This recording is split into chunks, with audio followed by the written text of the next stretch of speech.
kita akan belajar dari bab 12, yaitu mengasihi teman. Nah, kita semua pasti punya teman, baik itu di rumah, di sekolah, maupun di lingkungan masyarakat, kita punya teman. Nah, sekarang kita mau melihat gimana sih cara Yesus mengajarkan kepada kita untuk mengasihi teman, walaupun banyak perbedaan yang teman miliki. Nah, yang pertama, teladan yang Yesus ajarkan kepada kita untuk mengasihi teman adalah seperti 1 Korintus 13 ayat 4 mengatakan, kasih itu sabar, kasih itu murah hati, kasih itu tidak cemburu, kasih itu tidak memegahkan diri, dan kasih itu tidak sombong. Nah, seperti itulah kasih. Nah, sekarang contoh apa yang dilakukan Tuhan Yesus untuk mengasihi sesama manusia. Nah, yang pertama, kasih Tuhan Yesus kepada manusia itu bersifat tulus.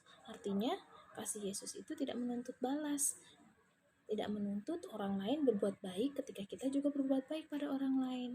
Artinya itu adalah kasih yang tulus. Terus yang kedua, kalau kita mengasihi seseorang, kasih itu harus tidak pilih kasih. Artinya, baik itu orang jahat, orang itu baik kepada kita, orang itu jahat kepada kita harus tetap mengasihi dia. Nah, itulah kasih yang tidak pilih kasih. Terus yang ketiga, teladan Tuhan Yesus bagi kita adalah kasih itu harus adil. Artinya, sikap kita kepada orang lain itu harus adil.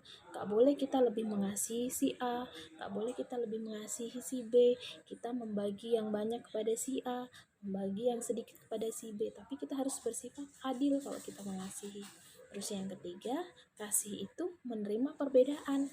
Artinya, baik teman kita itu perbedaan suku, dari Jawa, dari Batak, dari Manado, atau perbedaan budaya, perbedaan agama, perbedaan kulit, kita harus tetap mengasihi dia. Dan yang terakhir, kasih itu harus mengampuni. Jadi kalau ada teman kita bersalah kepada kita, kalau ada orang di sekitar kita bersalah kepada kita, kita harus mengampuni dia. Nah, itulah yang disebut kasih. Itulah contoh yang Tuhan Yesus ajarkan kepada kita. Seperti apa?